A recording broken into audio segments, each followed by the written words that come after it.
Hey, Seneca7 family. Thanks so much for being in the mix for 2026, the 14th running. On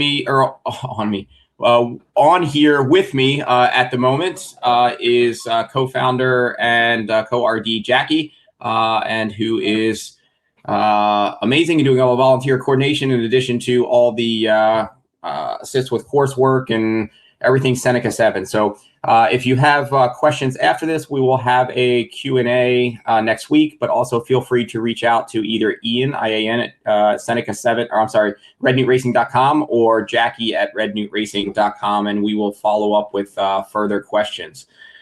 So this will be embedded after the fact. So if anybody happens to be tuning in live at the moment, this will be embedded in the website, which is the real intentions that you can review it at your leisure later on. So let's get to it. And Jackie, feel free to obviously jump in at any time on these. Will do. All right, so the course guide, we just released the live or the update to the course guide live on the website last night. If you go to rednewtracing.com/Seneca7, you will go to the events website, and there will be a link partway down with an orange button that says 2026 course guide. Every team must have the guide. There are certain sections of the course where there won't be reliable cell coverage. So each team needs to print off a copy of the guide and have it with them. The motorized vehicles, you must follow the directions that are in the course guide, not just follow along with the runners along the course. There are certain sections where we need vehicles to deviate from the run path. So please be sure you check that out and take note of what is the run line and what is the drive line. The parking is indicated before and after, and you cannot, to emphasize this year, leave your vehicle or vehicles at the Welcome Center staging area. This was an issue last year where there were just too many cars pushing out well beyond what the city and park wants us to push out into. And so this year, really, that should be a transient parking area in the morning for teams that are arriving and then exiting. And then there shouldn't be race cars in there until you arrive at the end of the race. When you click through on the course info on the website, it'll take you to an interactive course map. It'll just show you a couple icons for parking, and I'll upload that image as well. But they're common municipal lots on Scott LaFaro Drive. That's where all extra vehicles need to be parked for the day. You arriving only for the start in your single team vehicle, and then departing in that single team vehicle after the start. Any race emergencies will be announced via X or Twitter, Seneca7 or Instagram. And if we need direct contact, we do have your numbers to try to reach you. All right, so just to review some of the race rules, please, in order to keep this race running, to keep people happy, we're going 77 miles around the lake. Please use the reserved porta potties or find a different bathroom on the course. Please do not leave yourselves on the course, in somebody's lawn, out in public, please. We want you to keep that designated order, right? You have to switch out after each leg. As Ian said, you only get one team vehicle, and it does have to fit in a standard parking spot, no RVs, oversized vehicles, etc. The course guide, again, remember there's some parts of the course where there isn't cell service, so having that downloaded to a device or having it printed out is the way to go. If there is a designated crossing point, please only cross when the volunteers tell you to. Okay, please do not dash into the road. The roads are open for this event. It's really important for safety that you follow the directions of the runners. Also, some of our legs are on the highway, as you know. Please stand back off the shoulders to make sure we're not crowding lanes of traffic, just for safety's sake. Your projected pace, we've already calculated out start waves. That is essential for making the race run smoothly, for having volunteers in place, for alerting all the jurisdictions that we're traveling through, for all of our first responders. We need to keep to that schedule. So please run as close to your estimated pace as you can. Safety vests, some of the legs are marked. We need that higher visibility. Bringing your own vest is fine. If you have a question about it, you can always check in with us at Packet Pickup and show it to us. Anything high visibility that you think passes as a safety vest, as long as a reasonable person would agree, is going to be fine. We will have extras available at Packet Pickup for you. And please just be kind to the volunteers. They're what make this really possible, and they love coming back. We just want to make sure they keep coming back. And we do have a penalty scheme for some of these. You can find those detailed more on the website and the course guide. Course marking. The course will be marked, but not overmarked. This is where it also ties into the course guide. Just each runner before your leg, just take just a minute just to look at the map, read the section of your leg ahead, and just be aware of where you're running and what's ahead. Yes, there's turns in a course, but there's a lot of legs where it's pretty much just a straight shot. And so we don't have like confidence marker flagging out there every X amount of distance. Just glance at your leg. No, I'm going to go roughly 2 miles and then take a left turn or whatever it is. When you do get to big turns, we'll have blue utility flags like are shown in this picture here. And there'll be 3 to 4 on a turn going in the direction of the turn. We may have some supplemental spray chalk on the shoulders in the gravel. And then maybe an occasional laminated sign at certain areas of the course. But they're pretty much the 3 things that you will see. But with a course this long and traveling over municipal areas and various pavement, and also what we're required to basically not be able to use by the DOT, this is what we got and what you're working with. So the biggest thing is really just look at the map, know your leg, even if there's no markings out there. Really, each one of you should be able to just look at the course leg and the course guide just ahead of your run and be good.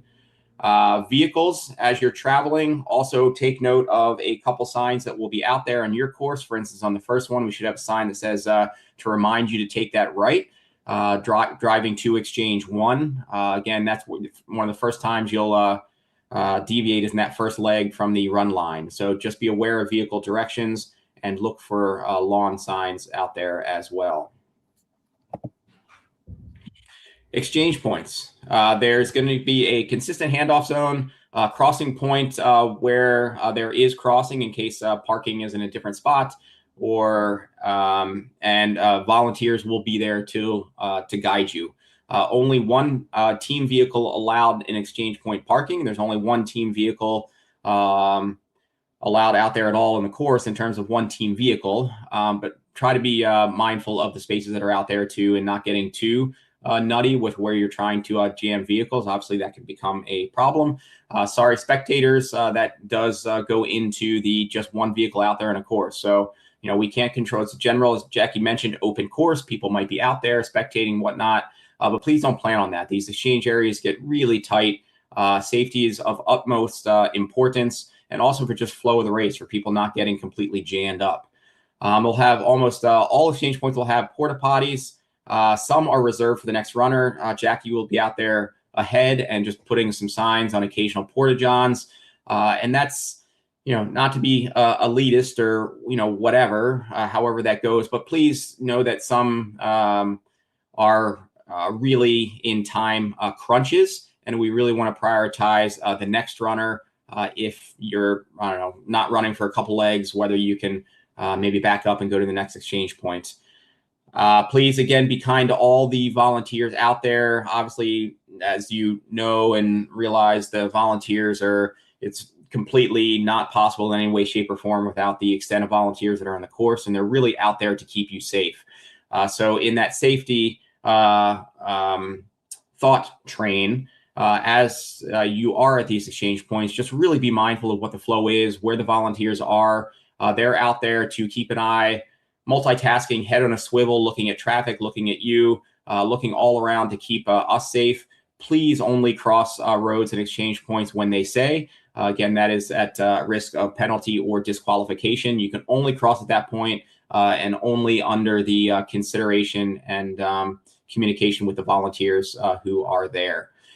For businesses that you stop at, some really all are amazing in allowing the event to happen at all for exchange points. Some get into it more than others, some present more than others that you'll find. And so if there's a exchange point, such as like Magnus Ridge or Idle Ridge or something that really, I think it's Idle Ridge that really like gets into it, pours a lot into it and has tables outside and a masseuse inside, like they're really getting into it. And so, yes, you can go in the building, but in some of them are really using the parking and not really going in and using the facilities otherwise. So if you're going in and using the restroom, make a purchase while you're in there. Otherwise, just really be sensitive to, or really should just be using the porta-johns on course. Race morning. Well, you'll be, all teams will have checked in the day before on Saturday. So you should have everything that you need. On race morning, you're going to arrive, again, just in one team vehicle that, again, will exit after the race starts. No additional vehicles to be left at the Welcome Center, but arrive at least 15 minutes before. Just make sure you can get parking. There are the bathrooms in the Welcome Center in addition to the porta-johns that are there. But, you know, leave yourself at least 15 minutes or so. All runners of the team are required to be present in together at the start rather than weaving in later. Runner one, you'll report to the start line with the slat bracelet that you'll have that functions as the baton throughout the day. And then there are multiple start waves. I think there's maybe 9, if I remember right, or something to that effect, start waves. Might be actually, yeah, somewhere in there. And so just know your start wave. Obviously, you can be there to cheer and support other waves that are going ahead of you. That energy is always nice and welcome. But that's how that's going to go. Team vehicles, when you're leaving, some waves will be higher in numbers or more congested than others. So just be mindful of safely exiting, and please not just kind of a mass exit that creates safety considerations when you're getting out of there. So vehicles, again, follow the designated route. This means turning off on Route 14 on Snell Road, not following the runners for the first exchange. So right out of the gate, make sure you're following the course guide with directions. Finish procedures. As you team re-arrives at the Welcome Center, again, only one vehicle. There should be plenty of parking when you arrive, and we're not all parked out at that point. We will have a sign reunification point, maybe like half mile, quarter mile out, something like that. Runners head out to that reunification point sign, wait for your runner to come inbound, and all finish together. Post-race food will be in the Welcome Center this year. A huge thanks to Torrey Park, Club 86, that are doing the food. It was Beef and Brew in the early years. Beef and Brew went out or sold, and we are so thankful for Torrey Park crew to be in the mix. They are providing post-race food at a much reduced cost, if not cost at all, and then making another donation to a community charity. So if you can, and if you're local, go patronize them, grab a meal at their restaurant afterward, and say thank you to them. Last runner, you're going to be wearing the bib that has the chip on it. Keep it visible. So we should be getting you picked up on a sensor ahead of the finish this year, where I can announce it a little bit further out as my old man eyes are fading in real time here. But have the bib numbers visible so I can see them. And again, last runner, be sure that you're wearing the one that does have the chip. All right. So things you might see on the course. Again, it's an open course. It's a Sunday morning, afternoon, and for some of you, evening journey around the lake. So there are lots of things you might encounter. Yes, there might be horse-drawn buggies as some of the local residents are returning from their Sunday services. You might be sharing the road with those buggies. Please be cautious and careful. Yes, there is or should still be a snowplow out on the course. You might have to go around. There will be gates that you might arrive at and think, oh no, can I not pass pass, but don't worry, you absolutely can pass around those gates. Just be aware, again, the course guide will tell you what to do. And if you're scrambling over or around something and you do lose the slap bracelet, that is not grounds for disqualification. It's okay. You don't need to call me. You don't need to flag down a volunteer. It's all right. Things happen. So yeah, so we do understand that when we're out experiencing the course. So there are a few special legs this year we would like you to pay especially close attention to. Again, you're going to have that course guide. You're going to be following that. But again, at that first exchange point, the vehicles do not approach from Route 14. You'll be diverted down Snell Road. You'll be approaching the exchange point from the other direction. You'll be parking, making the exchange. And this year, we will allow you to return to Route 14 after you've made the exchange. So that'll be, we'll try to maintain some one-way traffic getting back out to Route 14 so that you can continue south. This is where we've had some major change this year. We're going back to a throwback exchange point that we called Kashong-ish, which is near Kashong Point for people who are local or know the area. What we're going to be doing here is for the early waves, everybody up to 9 o'clock, not including the 9 o'clock wave. We don't have enough room to park you here. So Westlake Road Fire is undergoing some major construction. We're not able to use that parking lot. So just past Westlake Road, you're going to divert onto Old Lake Road. If you've done the race before, you'll know that some people ended up parking here anyway, but you're going to follow Old Lake all the way to the end where it intersects Kashong Road. You're going to drop off your next runner. They're going to make their way very cautiously and carefully over to the crossing point. And when your runner finishes their leg, there will be a shuttle bus waiting for them to take them down to the next exchange point where they'll meet you. So your team vehicle will pull up on Old Lake Road. You'll drop off your runner, and then you'll immediately continue south onto Route 14 to Anthony Road, where everybody will meet up again. For the 9:15, 9:45 waves, those waves are small enough that we can accommodate you to park. So you will pull in, you'll park along the shoulder, you'll wait for the exchange, and then you'll continue on to Anthony Road as usual. Your runners will not be taking that shuttle bus. Again, this is detailed in the course guide. Make sure you know it. Please make sure your runner knows whether or not they're supposed to get on a bus here to go down to the next exchange point to reunite with you. And hopefully, if any of the later waves see any stragglers, they can offer them a ride down to Anthony Road to meet up with you. But if you've read the course guide, that shouldn't happen. For Lakewood, again, we just give this overview. This is printed in the course guide. I'm not expecting you to use your eagle eyes and discern it all from this slide, but this is just a reminder that there are several places around the course where the runners and the vehicles go different ways. And we really want to make sure you're navigating that appropriately. So keep your eyes on that course guide. And yes, I'm seeing some comments. This is being recorded, so you'll be able to access it later. When you're coming into Watkins Glen, it is going to be a straight shot down Route 14. There's no longer that little jog down by the lake and back up, which some of you will be very happy about. So you'll just have a continuous downhill into Watkins Glen.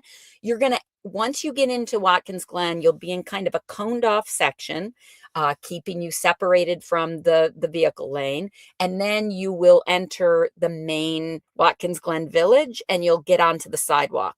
You'll continue on the sidewalk to the main intersection. I've included, you'll see a Watkins Glen time and temperature clock. You'll also, for the vehicles, see clear directions letting you know that Route 14 or 414 is to your left.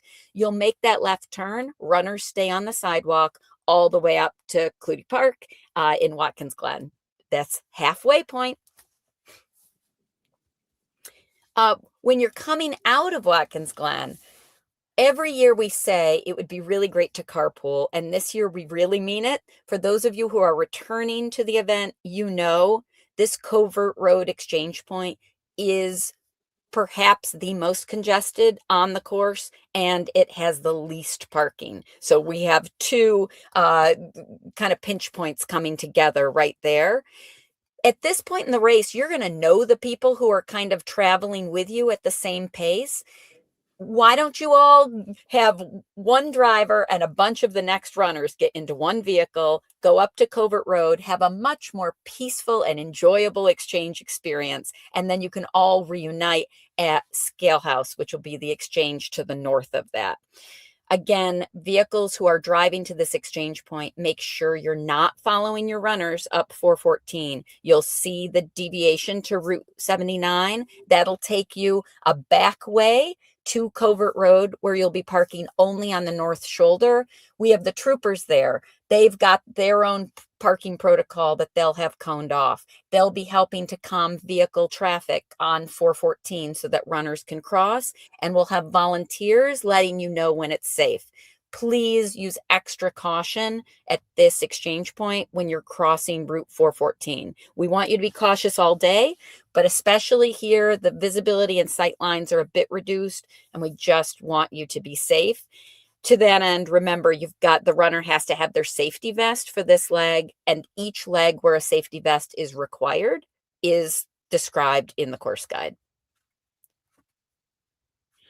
Exchange 14, coming maybe a third of the way later, is Billy's Burgundy barn. One of the exchanges that's also just along one of the country roads out there. As you're looking at the slide ahead of us, this will be as runners are coming in. There will be a sign that's showing you parking off to the right there.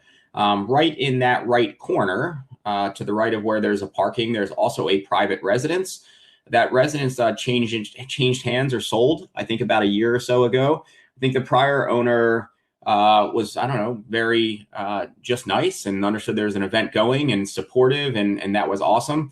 I'm not sure one way or the other about the new owner, but historically, because you're parking on that side road, some teams would just take it to themselves to just walk right across that lawn to get the exchange area. That lawn is not a public park. That is a private front lawn. So please don't do that. Please walk down the road that you're parked on, and then cross safely where the volunteers are in front of Billy's Burgundy barn there, where the exchange point will be. Also, please don't gather in the roadway to crowd that out. That will be the same at each of the exchange points. Again, all roads are open to traffic. There are a lot of you out there congealing. Please be mindful in not only keeping room for parking, but being aware and not crowding out the roadways, either on the parking road or the exchange side road. So again, be mindful that every exchange, Billy's Burgundy barn included. And just one note on Billy's Burgundy barn. This is the view that the runner will see, but actually the vehicles, you, by following your course guide, will know that you're not making a right turn here. You will have approached this from like a reverse direction. So you will be off to the side there. Another place where carpooling could be great, and we're doing a little incentive this year. If you're carpooling, if you send us a picture of your multiple next runners with their bib numbers in the van, we're going to do a little raffle. So Chris, our great social media guy, is going to be monitoring that. So you can use the hashtag Seneca7 van share for a chance to win a great prize. So this is Bonavista, the off-road leg, the choose your own adventure. Not really. Please stay on the course through varied terrain and many things to look at and experience along the way of this particular leg of the race. So you will be going off-road. We will have the drummers there that will be directing you to let you know where you turn into the woods. Please follow the marked course. Remember, conditions could be variable. Today it's raining. We've had a lot of rain. There could be parts where there's a little bit of a sinkhole or something that's been washed out. Please proceed with caution. Make sure you're watching your footing. You will then eventually, exit out near the wastewater treatment plant onto a more paved surface. Again, that's taking you through the Edgemere Drug Treatment Facility and the former Willard Psychiatric Facility. You'll see a lot of buildings that are slated for demolition. It kind of looks like a movie set. Don't be scared. We've got volunteers out there, people helping you direct the way, but pay attention to the course markings, know your directions, and you will safely reunite with your team once you enter Sampson at the end of this leg. And as a runner, this was one that I think I got at least one of the years where I raced, and I really love this leg. It is kind of an adventure leg. A lot of the road is, or a lot of the event is pretty straightforward on pavement, roadways, or whatever. Yeah, as Jackie said, this one's you can be careful through there in terms of sinkholes, off footing. But I don't know, it's pretty wild. It is like a little I don't know, old school Jurassic Park right here in the middle of the course. So for adventurous runners, enjoy that leg. Sampson Mile, there are 2 legs in one in terms of exchange points. You will have the entrance and exit as we did last year in the formal entrance to Sampson Park. We were no longer permitted to exit with vehicles off the north end, and they more formally, I think, barricaded or gated that. So as with last year, for those that are returning, entering and exiting Sampson via the main entrance, volunteers will be directing you to the parking area once you're in there. Runners, as you are coming in, you are coming into a first exchange, and then you just kind of drop down and basically do a clockwise mile for a quick leg in there. I worked or considered whether we could call this leg and just have you go straight through, but there really wasn't another spot to break a leg and have another exchange point. So Sampson, you get 2. It's congested, a little bit of party scene. Will there be even more teams in there with parking? Just be mindful, this is a obviously not only a state park, but there is a kind of concession camping RV area in there. And while it's still early in the season, they do need entrance and access to their facility. So please be mindful here also of not crowding out roads, minding volunteers, and minding any other vehicles that are using the park that day of being able to cross and not get all choked out. As you enter the park for vehicles, follow the Seneca7 lawn signs. They will kind of guide you around a traffic circle a bit of the way in and in toward the parking. And stop if it has to stop, because again, it's critical that we're allowing other patrons of both the park and the resorts area to pass through. So vehicles, you'll be following signs. Runners, you'll be continuing to follow the blue flags through to that exchange point. Okay, so we are bringing back the car flags again this year. The teams that have indicated the fastest estimated pace will be issued a car flag at packet pickup. That is not a free license to do anything. It's not anything goes, but as we've mentioned, there are some of these exchange points where parking is very congested, where we've got a lot of teams converging from a variety of different paces. And we just ask, in the spirit of collegiality and great sportsmanship and competition, that you do yield where possible to a team that has a car flag that's looking to exit a exchange point quickly in order to meet their next runner. Obviously, remember, the name of the game is that this is a running event and not a vehicle race. So for the most part, your vehicles are going to have plenty of transit time to get to the next exchange point before your runner. Even if it's taking you a little while to get out of the parking lot, it's cutting it a little closer for the fastest teams. So we just want to make sure, if possible, that we yield to the cars that are waving the car flag if that becomes necessary during the course. And we appreciate your cooperation on that. Yeah, this brings me back to the phrase or bumper sticker, which applies to, in some ways, this event as well, but all races where the race is kind of like a mullet, where it's all business up front and a party in the back. Not that it can't be all business with those pushing the 10-30 miles, like that may be at your top tier threshold, and you're working just as hard as the fast crew. So not implying that, but that fast crew is definitely up there pushing. I think the Cornell automatic team is at least favored at the moment to go for the win and try to go after the team's namesake own course record. But their projection is about 5 minutes, 20 seconds per mile over the whole day. So obviously that's flying, and that doesn't leave a lot of margin to get in and out of places when you're running that quick.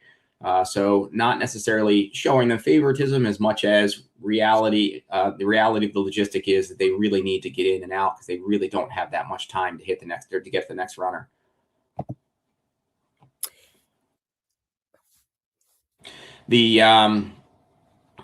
Some of these, as Jackie mentioned earlier, there will be checkpoints and penalties on the course. The first one will come at Glenora. That is a 9:55 a.m. And that's the None Shall Pass with the Monty Python throwback there. And any teams arriving before 9:55 a.m., you will be held at Exchange 7 until said time that volunteers release you. It seems like each year there will still be teams, I think most of the time, not necessarily totally getting your pace that you surprise yourselves. You can get out there and just get out there and run after it. There's other teams where it's maybe questionable whether they were putting the accurate times down versus what they're capable of. But this is one of them. And there's a little bit of tension each year when teams arrive early and have to be held. Because obviously, you're looking to run off the front and keep going, and you're doing really well. But arriving ahead of certain time projections really just throws monkey wrenches in the logistics and creates issues for us on the back end and safety for you and for volunteers and all that. So it's really critical that we're getting a somewhat accurate projection on your paces and then being prepared for you. The first year, I think it was on the team that raced and won the first year, and we were getting well ahead of their projections and plans. And so we were arriving everywhere before volunteers got there. And it was what it was, and we kept going and it was fine. But we tried to be sure for the safety of everybody that we have volunteers in place for you. So there's reasons for it, not just to hold you up. And there is buffer. So one of the team waves that we thought would be most at risk of arriving earlier than intended, there's still a roughly 20-minute buffer between your projected time and this first cutoff. So even if you're running like 40 seconds hot, you'll be pretty close at that point.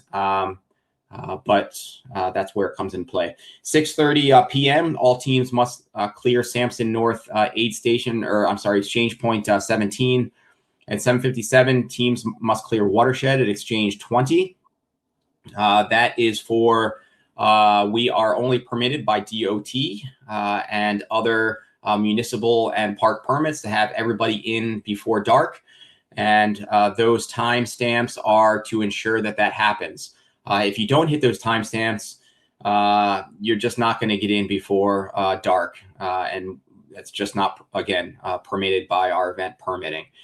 So again, these would be three of them, 9:55 at Glenora, no, not ahead of that, and the other two not after 6:30 or 7:57 at either Sampson or Watershed. Harassing any volunteers at those exchange points that may be holding you, that will not change your fate.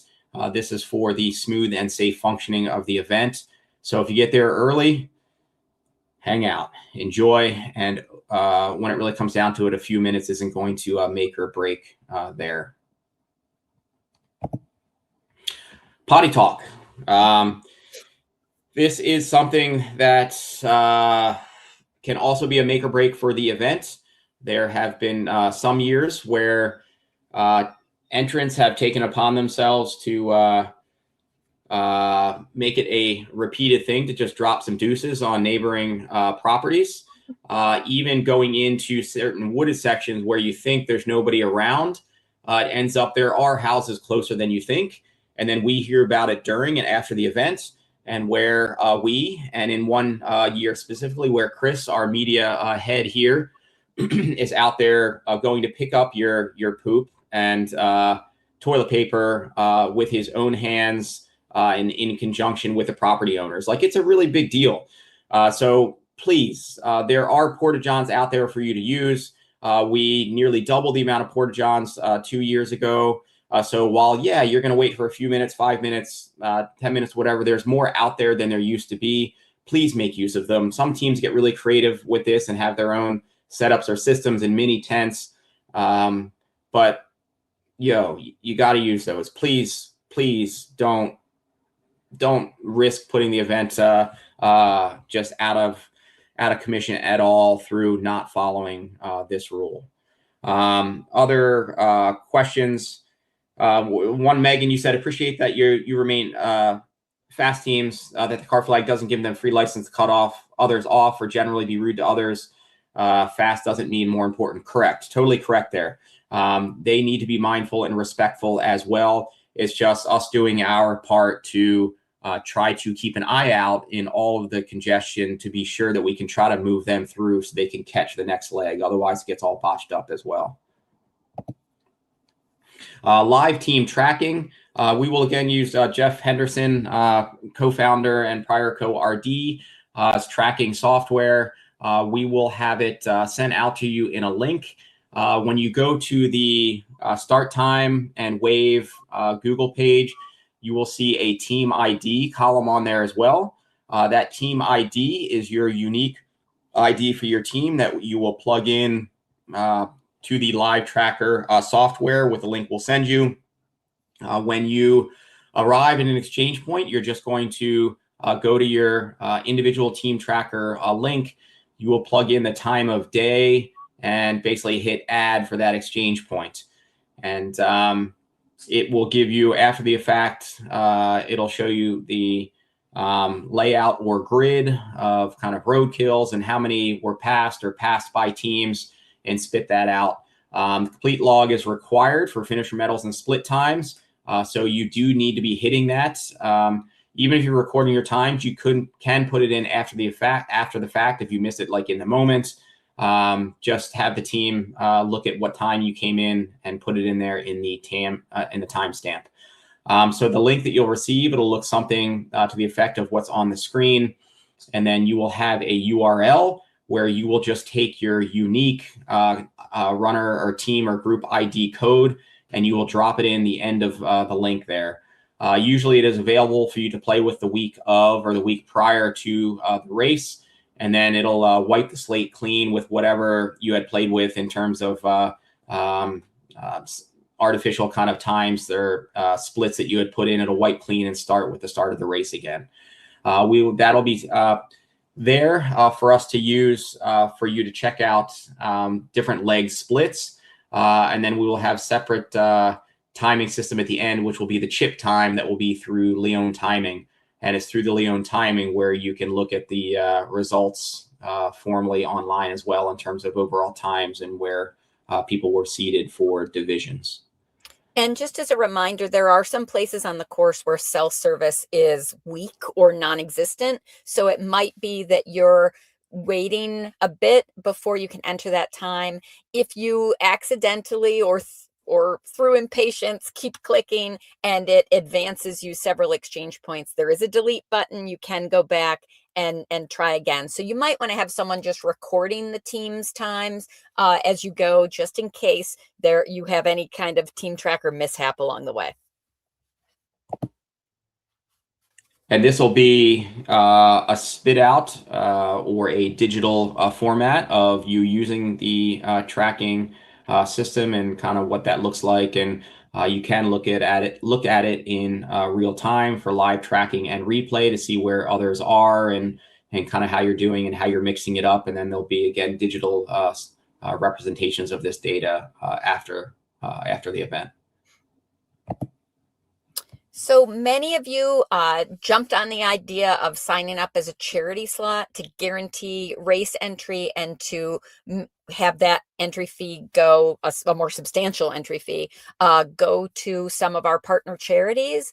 We really appreciate you being willing to pitch in and help the community in this way and kind of amplify the overall mission, which is to connect people with our beautiful region and all the great stuff that's going on. So if you have not yet received an email from me, the emails went out connecting you with your partner charity. a while ago. If you didn't get that, it might be in spam. You can always reach out, Jackie at rednewtracing.com, and we can get you reconnected if you want to know more about the charity or want to be in contact with them directly. Some of the charities might have a more formal thank you out on the course.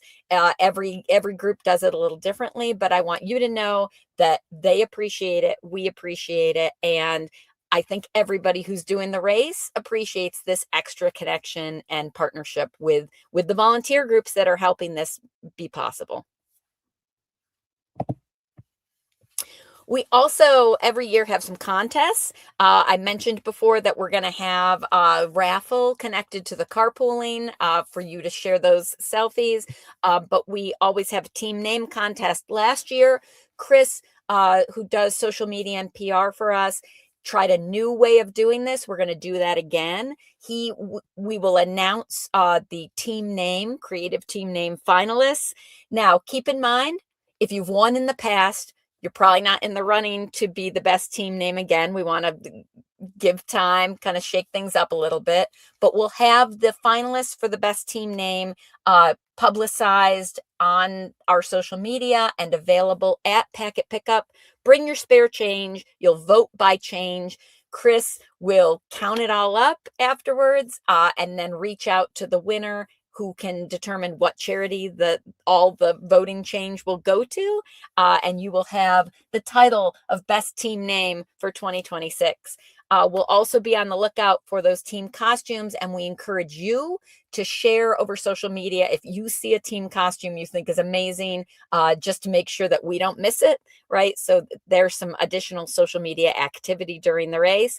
And then in the race director's back pocket, we've always got that Rest Your Legs award. We know that there will be someone who will have the slowest leg of the day.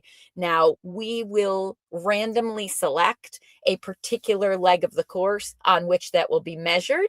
You won't know ahead of time, so no need to intentionally slow down.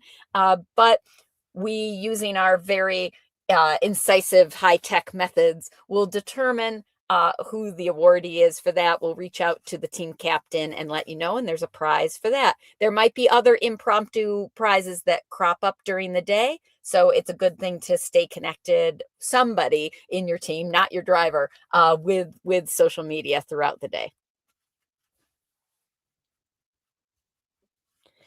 Again, we want to thank all the volunteers that make this possible. I hope that we've captured all of the volunteer groups here, but there are always people coming in at the last minute offering to help. The community really gets behind this event. And as you know, you see a lot of people out there volunteering. It takes a lot of people to get over 2,000 runners safely around an over 77-mile course. So please, if you get a chance, maybe say thank you to one or two of the volunteers who are out there. And again, maybe spend some time on this slide later when you watch it again and see if there are ways you could drop in or support or otherwise promote the work of these really great organizations. And a big good luck to all of us out there. And I say all of you as entrants, us on the back end. As we've experienced already, there's always just things that come up. And so it's hopefully that as a collective, we have the ability to respond to those things as they come up. Jackie will be out on the course all over, as she typically is, and trying to get an eye on things and trying to respond as things go. You all as entrants, there'll be something maybe that you miss or didn't plan for, or a runner will beat up, whatever it is. So for sure, good luck to all of us out there in a really great day. And I think there's also the reality of the weather. You never know what we're going to, obviously get, particularly this time of year. A couple of years, 2 years ago, I think it was a deluge at coming out of Hector for a lot of teams, just a wall of water coming at you. This past year, it was kind of Windgate, where it blew over most of the porta-johns on the course ahead of time. I was having trouble figuring out how to set up the start area, finish area, and that's just the nature of the beast, Lakeside in Geneva and this time of year. But hopefully everybody has a great time out there. I mean, really, nature of this event, right, is finding hopefully 6 of your besties and just really a good excuse to just be out there, I don't know, enjoying being together. Obviously, so much crazy in the world right now. Crazy is putting it lightly. So any opportunity that we have to come together and enjoy time together, enjoy time in communities, so very much, I think, needed by everyone. So really, this is, right, should just be fun, leisure for all of us, bonding. And so as long as we can keep that at the top, really just out there to have fun, to enjoy it, to be respectful of one another. Really what comes out in these events is somewhat displays, I guess, the best of us and best of community. So let's try to do what we can to flex as needed and to enjoy the days out there. There's some social medias. If you want to tag it, that's always helpful with the hashtag Seneca7, hashtag selfies from the van. We will have the Q&A follow-up to this. So this will be embedded in the website. We pre-recorded to allow you to watch it at your leisure rather than a forced time. It'll be re-linked on the website, and the question and answer live session will follow up next Tuesday, April 21st at 7 p.m. and similarly streaming live on these channels. So thank you. And Natalie commenting in with Geneva baseball team was great last year. Team ran with me in the final leg. It was great. So yeah, enjoying just the full nature of how community this event really is. So thanks to you all for being here at all, making an event at all. Your patience, as you know, we're pretty overloaded in life as well and trying to get you all the details, and we're beholden to other state entities and such that aren't always quick in getting us details, and then things just come up. So thanks for being here. Thanks for making an event. Thank you for your patience. Thank you for your support. Jackie, a huge thanks to you, who's doing, I feel like, the lion's share of lifting for this event, and literally couldn't happen without you and all of the organization of community entities. So just feeling very thankful for all of you, and just hopeful that we all have an enjoyable day together. Thanks, everybody.